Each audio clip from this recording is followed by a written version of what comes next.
The box of specialty macarons from Delice Patisserie was still warm in my hands as I eased the key into our front door lock. Rain pattered against my umbrella, and I shook it off before stepping inside. I'd left the office early, canceling my final 2 client meetings to make it to the bakery before it closed. Nathan loved these macarons, salted caramel and dark chocolate, the ones he'd first tasted on our honeymoon in Paris. 7 years later, I still remembered the look on his face when he bit into one, eyes closing in pleasure. Declaring it the best thing he'd ever tasted, I wanted tonight to be perfect. 7 years of marriage deserved celebration, even if we'd both been too busy lately to properly connect. Nathan had been working 80-hour weeks at the investment firm, and my architectural practice had finally taken off after years of struggle. We were like ships passing in the night, exchanging quick kisses and abbreviated conversations before falling into exhausted sleep. But not tonight. Tonight would be different. I'd planned everything meticulously. The macarons were just the beginning. I'd made a reservation at Amara, the impossible-to-book restaurant where we'd had our first date. I'd bought a new dress, midnight blue silk that made my eyes look almost violet. The jewelry box in my purse contained the vintage watch I'd been saving for months to buy him. A 1960s Omega Seamaster with a blue face that matched the color of the lake where we'd exchanged our vows. I set my umbrella in the stand and slipped off my heels, wanting to surprise him. Nathan wasn't expecting me home for hours, and Elena, our maid, usually finished her work and left by 4. The house was quiet, but I heard faint sounds coming from the kitchen. The clink of glassware, a low murmur of voices. Nathan must be home early too. The polished hardwood was cool against my bare feet as I padded through our meticulously decorated living room.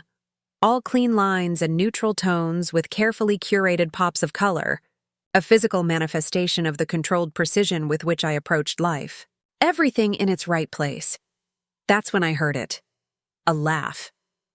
Nathan's laugh, but not his polite chuckle or his public laugh. This was his real laugh, the one reserved for moments of pure, unguarded joy. The one I hadn't heard in months. I hesitated at the kitchen doorway, the box of macarons suddenly heavy in my hands. My instinct was to announce myself, to call out a cheerful greeting. Instead, some primitive part of my brain held me back, kept me silent. Elena's voice drifted through the partially open door. "You have to stop looking at me like that if you want me to finish making this." Her tone was playful, intimate, colored with an accent that had faded during the 2 years she'd worked for us but never completely disappeared. Like what? Nathan's voice was different too, lighter, teasing, with none of the tension that had become his baseline at home with me. Like you want to devour me instead of the food. The sound that followed was unmistakable. The soft, wet sound of kissing followed by a small moan. I stood frozen, the truth crashing into me with physical force. A truth that deep down I had suspected for months but had refused to acknowledge. All those late nights at the office, the sudden business trips, the way he angled his phone away when texting, the distant look in his eyes when we made love, as if he were somewhere else entirely. Something tightened in my chest. Not pain, not yet, but a strange, detached sense of inevitability. Like watching the final scenes of a movie whose ending you've already guessed. I pushed the door open. They didn't notice me at first. They were too absorbed in each other. Nathan had Elena pressed against the marble island, his hands cupping her face. Her dark hair was coming loose from its practical bun, spilling over her shoulders. Her hands were at his waist, dusted with flour, leaving white prints on his expensive suit. A half-prepared meal lay forgotten on the counter beside them. The box slipped from my fingers, hitting the floor with a soft thud. The sound wasn't loud, but it might as well have been a gunshot. They sprang apart, turning toward me with identical expressions of shock and guilt. "Olivia," Nathan said, my name emerging strangled from his throat. His hand reached reflexively to straighten his tie, smearing flour across the dark silk. Elena's face had drained of color, her eyes wide and glassy. "Mrs. Whitman," she whispered. I raised a hand, silencing her. The strange thing was how calm I felt. No screaming, no tears, no violent rage. Just a profound clarity, as if I were standing outside my body, watching the scene unfold. This moment had always been coming, I realized. I just hadn't known what form it would take. How long? My voice was steady, clinical almost. Nathan took a step toward me, his hands spread in that placating gesture he used with difficult clients. "Liv, please, this isn't what it— Don't insult me." I cut him off, my tone still eerily calm. "How long?" Elena looked at the floor. Nathan's jaw worked, his handsome face contorted with conflict. Not remorse for what he'd done, I noticed, but the discomfort of being caught. 8 months, he finally admitted. 8 months. While I'd been building my career, while I'd been renovating our home, while I'd been trying to revive our marriage, they had been together. In our kitchen? In our bed? I didn't ask. I didn't want to know. "Mrs. Whitman," Elena began again, tears streaming down her face. "I never meant for this to happen." Get out," I said quietly. "Now." She grabbed her purse from the counter, casting one last desperate look at Nathan before hurrying past me. I heard the front door open and close, and then it was just us. Nathan approached me slowly, as one might approach a potentially dangerous animal. "Liv, we need to talk about this. I know you're upset." "Upset?" The word tasted foreign on my tongue. Upset was for canceled dinner reservations and missed deadlines. This was something else entirely. "No, Nathan, I'm not upset.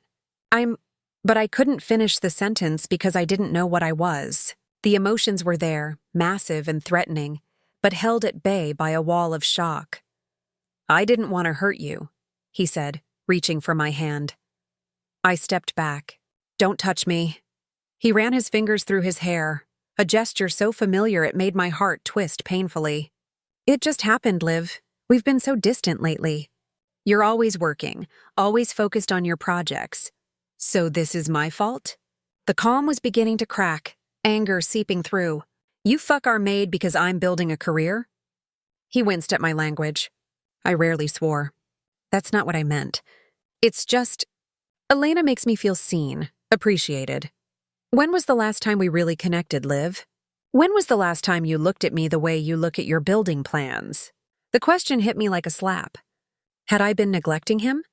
Had I been so consumed by work that I'd left space for someone else in his life?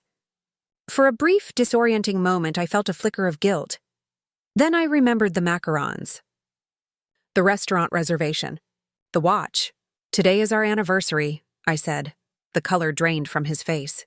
"What?" 7 years. I laughed, a hollow sound that echoed in our perfect kitchen. "I came home early to surprise you. I bought macarons from Delise." I gestured to the box on the floor. "The ones from our honeymoon." I made reservations at Amara. Understanding dawned on his face, followed by genuine remorse, the first real emotion I'd seen from him since I'd opened the door. "Oh God, Liv, I forgot. I'm so sorry?" I finished for him. "Yes, I imagine you are. Sorry you got caught." For a long moment we stood there, the ruins of our marriage scattered between us like the shattered pieces of something precious and irreparable. "What happens now?" he finally asked.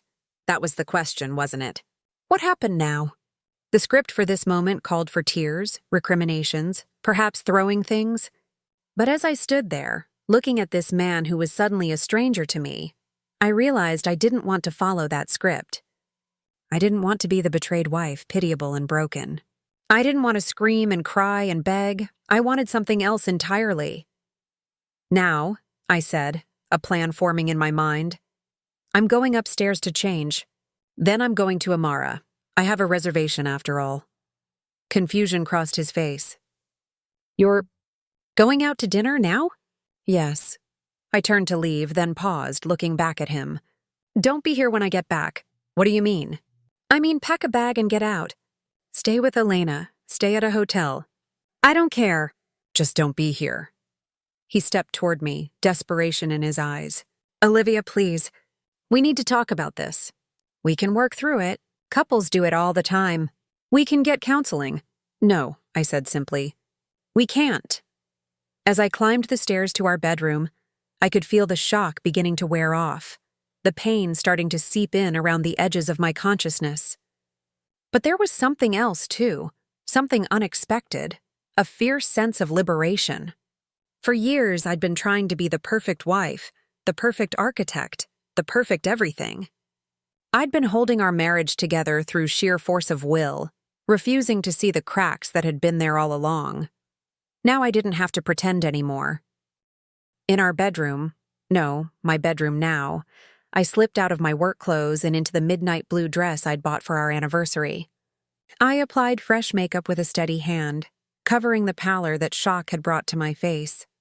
I fastened my grandmother's pearls around my neck and slipped the jewelry box with Nathan's watch into my clutch. I wouldn't be giving it to him now, but I had other plans for it. When I came downstairs, Nathan was sitting on the edge of the sofa, his head in his hands. He looked up as I entered, his eyes widening at the sight of me dressed for an evening out. "You're really going," he said, disbelief evident in his voice.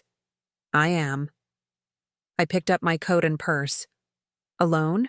I smiled, a small private smile. "We'll see." As I reached for the door, he called after me. "Olivia, wait." "What are you going to do?" I turned to face him one last time. "Something that will leave you speechless." Amara hadn't changed much in the 7 years since our first date. The same warm lighting, the same intimate tables, the same hum of conversation and clink of fine china. The maitre d' raised an eyebrow when I told him I'd be dining alone, but he quickly smoothed his expression into professional neutrality. "Of course. Mrs. Whitman, your table is ready." As I followed him through the restaurant, I was acutely aware of the glances from other diners. A woman alone on a Saturday night, dressed for a special occasion, I could almost hear their thoughts, their assumptions. Poor thing stood up perhaps, or waiting for someone who would never arrive. Let them think what they wanted. I wasn't here for them. The table was perfect, a corner spot with a view of both the room and the rain-streaked windows that looked out onto the city. I ordered a glass of champagne to start, then opened the menu without really seeing it. My phone buzzed in my clutch. Nathan. I silenced it without reading the message. Then I sent a text to the one person I knew would understand. "Are you free?" "I need you." Zara's response came almost immediately. "On my way, what's wrong?" "I'll tell you when you get here. I'm at Amara." 20 minutes later, Zara swept into the restaurant, turning heads as she always did. My best friend since college, she moved through the world with unapologetic confidence, her sharp intelligence matched only by her fierce loyalty. She spotted me immediately, her smile fading as she took in my expression. "Liv," she said, sliding into the chair opposite me. "What happened?" I took a sip of my champagne. "Nathan's having an affair with Elena." Zara's dark eyes widened. "Our Elena? The maid?" "The very one." I gave her a brief account of what had transpired, keeping my voice steady despite the tremor that threatened to break through. "That absolute bastard," Zara hissed when I finished. "And on your anniversary, no less." He forgot it was our anniversary. Of course he did. She reached across the table and squeezed my hand. "What do you need, Liv?" "What can I do?" I looked at my oldest friend, grateful for her presence, for the way she didn't offer empty platitudes or useless advice. "Just be here. Help me get through this dinner without falling apart.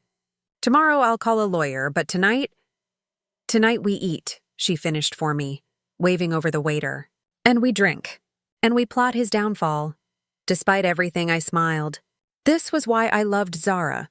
She knew exactly what I needed. We ordered the tasting menu and a bottle of the Barolo that the sommelier recommended.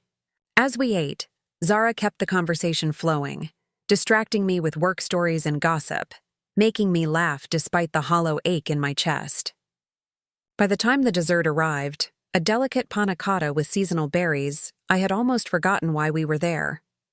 "Almost. So, what are you going to do?" Zara asked, setting down her spoon. "About Nathan, I mean." I traced the rim of my wine glass with my finger, considering the question. "Divorce him, obviously. Obviously. But I meant beyond that. He betrayed you, Liv, in your own home. With someone you trusted, I know. So? She leaned forward. What's the plan? Because I know you, Olivia Whitman. You always have a plan. I did have a plan. It had been forming in my mind since the moment I'd walked out of the house, crystallizing with each passing hour. Not a plan for revenge exactly, but for reclamation of my life, my dignity, my power. I pulled the jewelry box from my clutch and set it on the table. I bought him an anniversary gift, a 1960s Omega watch. Cost me nearly $15,000. Zara whistled low. And now? Now I'm going to sell it and use the money for something else. What? I smiled, feeling the first real spark of excitement since the afternoon's revelation. I'm going to buy Elena's business school application. Zara's brow furrowed in confusion. What are you talking about? Elena's been saving to apply to business school. She mentioned it a few times when we were discussing her schedule. Said it was her dream to get an MBA, start her own company. And you're going to help her do that? The woman who's sleeping with your husband? Zara's tone made it clear she thought I'd lost my mind. Not exactly. I took another sip of wine. Nathan's firm, Walsh and Whitman, they have a scholarship program for employees' families. Victor Walsh started it when his daughter wanted to go to medical school. Full ride, very prestigious, very competitive. Understanding began to dawn on Zara's face. You're going to get Elena the scholarship. I'm going to try. Victor's wife Diane and I are on the same charity board. She owes me a favor after I redesigned their lake house pro bono last year. But why would you help Elena? I'm not helping Elena, I explained. I'm ensuring that she's successful enough to never need Nathan again. I'm making sure she moves on to bigger and better things. Things that take her far away from my soon-to-be ex-husband. Zara stared at me for a long moment, then threw back her head and laughed. Oh my God, Liv, that's brilliant. That's absolutely cold-blooded and brilliant. I didn't tell her the rest of the plan. Not yet. Some things needed to marinate, to develop in the dark before being exposed to light. There's more, I admitted. But I'm not ready to talk about it. Zara studied my face, then nodded slowly. Okay, but promise me one thing. What's that? Whatever you're planning, make it hurt. Not physically, she added quickly. But make him feel it. Make him regret ever looking at another woman while he had you. I thought about Nathan's face when I'd walked out the door. The confusion, the fear. He had expected tears and begging, a broken wife he could comfort and eventually forgive for his own transgressions. He hadn't expected this. Calm determination, strategic thinking, a woman who refused to be defined by his betrayal. Oh, he'll feel it, I promised. He'll feel it for the rest of his life. The next week passed in a blur of practical arrangements. I contacted a divorce lawyer, not just any lawyer, but Sylvia Moreno, known in Chicago legal circles as the Bloodletter, for her ruthless efficiency in high-profile divorces. I changed the locks on the house. I froze our joint accounts. I hired a forensic accountant to trace any funds Nathan might have diverted during our marriage. Nathan called incessantly for the first 2 days, his messages veering between contrition and indignation. Then, when I continued to ignore him, the calls stopped. He sent a formal email instead, informing me that he'd be staying at the Langham for the foreseeable future and suggesting we communicate through lawyers. Which was exactly what I wanted, Elena called once. I let it go to voicemail. Mrs. Whitman. Her voice came through, shaky and tear-filled. I know you must hate me and you have every right to. But please believe me when I say I never meant for any of this to happen. I care about Nathan, but I'm ending it. I've given my notice at the agency. You won't ever have to see me again. I just wanted you to know how sorry I am. I saved the message but didn't respond. Not yet. On Thursday morning, I put on my most elegant suit, a charcoal gray Armani with subtle red stitching, and made my way to Victor Walsh's office. Nathan's business partner was a silver-haired man in his 50s with the confident bearing of someone who had never questioned his place in the world. He greeted me with a sympathetic smile that told me he already knew about Nathan's indiscretion. Olivia, he said, rising from behind his massive desk. What a pleasant surprise. Please sit down. Can I offer you something? Coffee? Water? Water would be lovely, thank you. I settled into one of the visitor chairs, crossing my legs at the ankle and placing my portfolio on my lap. I'd come prepared. Victor poured water from a crystal carafe, then returned to his seat.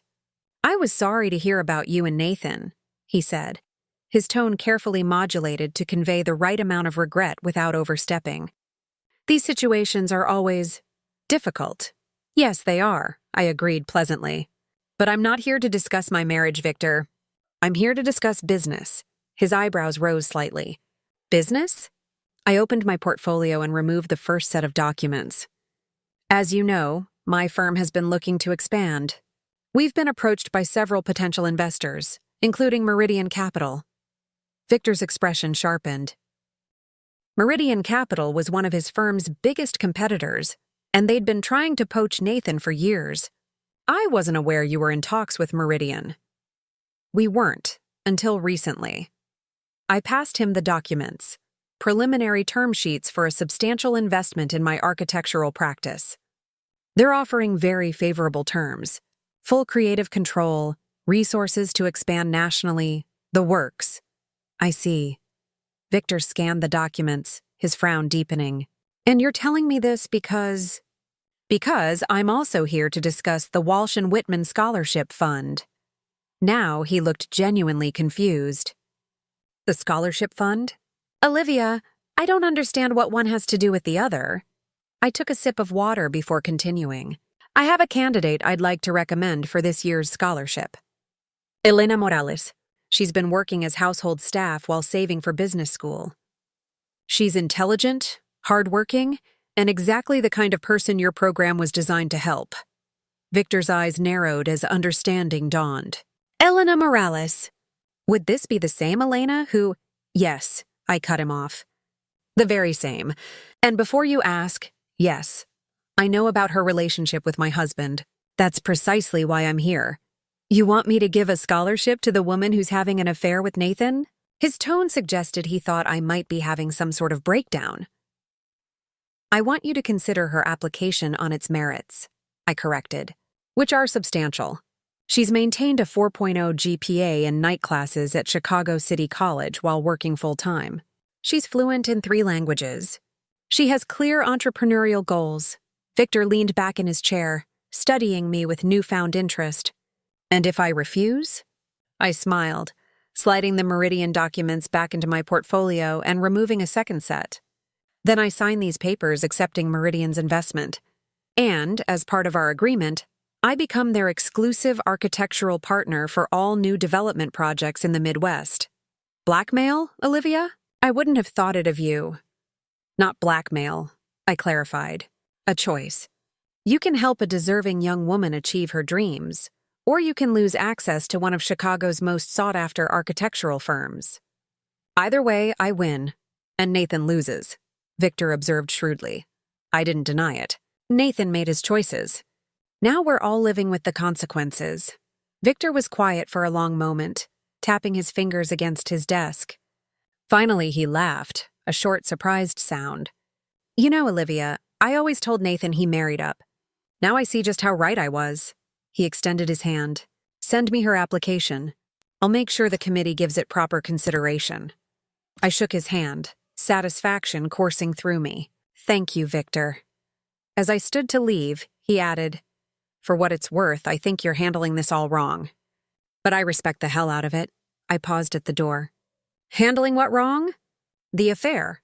If it were my wife, I'd want her to fight for me. Not push me further into the other woman's arms. I smiled, a genuine smile this time. That's where you're wrong, Victor. I'm not pushing Nathan toward Elena. I'm making sure she's the one who walks away from him. The next piece of my plan required more delicate handling.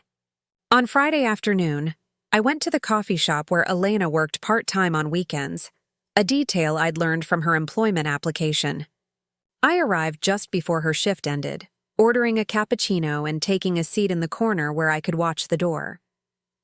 She emerged from the back at 5 o'clock, untying her apron with tired movements. She looked different outside of our house, younger, more vulnerable, without the professional demeanor she always maintained while cleaning. She was pretty, I had to admit, Not beautiful in the conventional sense, but there was something compelling about her face, a quiet intensity in her dark eyes.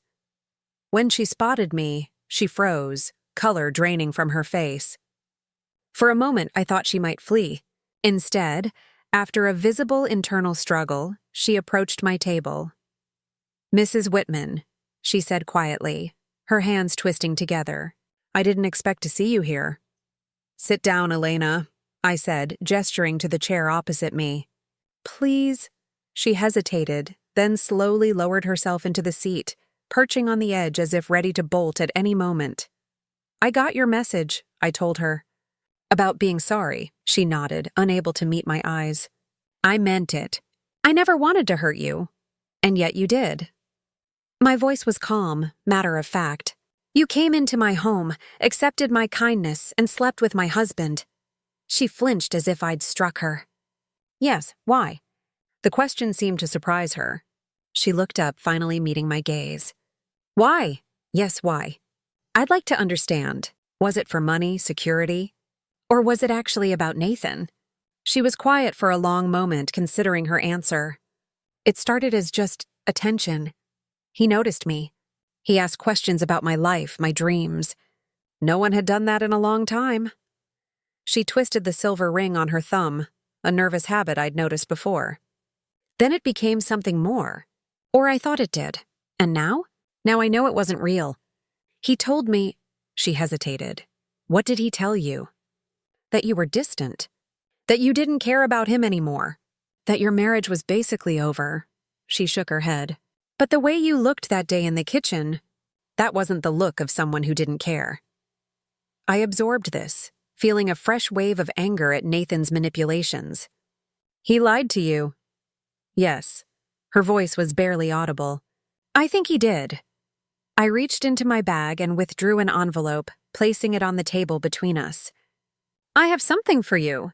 She stared at it suspiciously. "What is this?" "Open it." With trembling fingers, she broke the seal and removed the contents, an application form for the Walsh and Whitman Scholarship Fund. Already partially completed, along with a letter of recommendation signed by Victor Walsh himself. "I don't understand," she said, confusion evident in her voice. "You want to go to business school. This scholarship would cover full tuition plus a living stipend to any program you're accepted to." She looked up at me, eyes wide with disbelief. "Why would you do this for me?" "After what I did?" I leaned forward. "I'm not doing it for you, Elena. I'm doing it for me. You're going to take this scholarship. You're going to get your MBA. You're going to start the business you've been dreaming about. And you're going to forget Nathan Whitman ever existed." Understanding dawned on her face. "You want me to leave him?" "I want you to choose yourself," I corrected. "Nathan is a user. He used me for my connections, my social standing, my skill at creating the perfect home for his perfect image. And he's using you for your youth, your admiration, your willingness to believe his lies about his terrible, neglectful wife." Tears welled in her eyes. "I'm so sorry," she whispered again. "I don't want your apologies," I told her. "I want your ambition. I want your future. I want you to become so successful that when Nathan tries to contact you 5 years from now, which he will, when his next relationship fails, you'll laugh at the very thought of him." She looked down at the application, then back at me. "Why do you think I deserve this chance?" "I don't know if you deserve it," I said honestly. "But I know that helping you leave him hurts Nathan more than anything else I could do. And I know that education is never wasted, even on people who've made terrible mistakes." Elena was quiet for a long moment, turning the envelope over in her hands. Finally, she nodded. "I'll do it. Not just to leave him, but because it's what I've always wanted." She met my eyes directly. "You should know that he never loved me. He loved the way I made him feel." "There's a difference." "Yes," I agreed, standing and gathering my things. "There is." As I turned to leave, she called after me. "Mrs. Whitman, Olivia." "What you're doing?" "It's not what most people would do." I looked back at her. "No, it's not. Most people would try to destroy you both. But I've spent too many years building things to find satisfaction in destruction. Even now." The final phase of my plan took place 2 weeks later at the annual charity gala for the Chicago Arts Foundation, an event Nathan and I had attended together every year since our marriage. The city's elite would be there, including most of Nathan's clients and colleagues. In previous years, I'd been the perfect corporate wife, wearing appropriate designer gowns and making pleasant conversation with people I barely knew. This year would be different. Arrived alone in a dress that made my usual conservative style seem positively puritanical, a deep red Vera Wang with a plunging neckline and an open back that skimmed the floor behind me. My hair, usually pulled back in an elegant chignon, fell in loose waves around my shoulders. The overall effect, as Zara had put it when she helped me choose the outfit, was classy revenge fantasy. The ballroom of the Peninsula Hotel was transformed for the occasion, dripping with crystal chandeliers and exotic flowers. As I made my entrance, I felt the ripple of attention, the subtle shift as conversations paused and heads turned. Everyone knew about Nathan's affair by now. News traveled fast in our social circle, and everyone was watching to see how I would handle it. I smiled, accepted a glass of champagne from a passing waiter, and moved through the crowd with deliberate confidence. I greeted acquaintances, laughed at jokes, discussed recent exhibitions. If anyone was hoping for a public breakdown, they would be sorely disappointed. I was deep in conversation with the director of the Art Institute when I spotted Nathan across the room. He was standing with Victor Walsh and several clients, looking handsome but tired in his tuxedo. When he saw me, his eyes widened, taking in the dress, the hair, the easy confidence with which I navigated the room without him. I excused myself from the conversation and made my way toward the bar, deliberately passing close to Nathan's group without acknowledging him. I could feel his eyes on me, could almost hear the thoughts racing through his mind. This was not the Olivia he knew, the controlled, accommodating wife who prioritized his comfort over her own desires. As I ordered another champagne, I felt a presence beside me. "Nathan, you look amazing," he said quietly. I turned to face him, taking in the strain around his eyes, the slight loosening of his tie. "Thank you. I wasn't sure you'd come tonight. Why wouldn't I? I've been on the committee for 3 years. I sipped my champagne. "How's the Langham? I hear their room service is excellent." His jaw tightened at my casual tone. "Liv, can we talk? Privately?" I glanced around the crowded ballroom. "This isn't really the place, Nathan. Please." "Just 5 minutes." Against my better judgment, I nodded. 5 minutes. We found a quiet alcove away from the main crowd, partially concealed behind an enormous arrangement of orchids and ferns. Nathan stood close enough that I could smell his cologne, the one I'd bought him last Christmas. The familiarity of it sent an unexpected pang through my chest. "I've been trying to reach you," he began. "Your lawyer won't let me talk to you directly." "That's generally how divorces work. Is that really what you want? After 7 years, you're just going to throw everything away?" I looked at him incredulously. "I'm not the one who threw everything away, Nathan. You did that when you decided to sleep with our maid." He had the grace to look ashamed. "It was a mistake. A terrible mistake. I've ended it with Elena."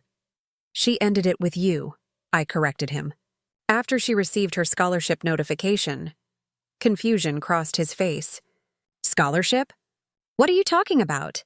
"Elena received the Walsh and Whitman scholarship.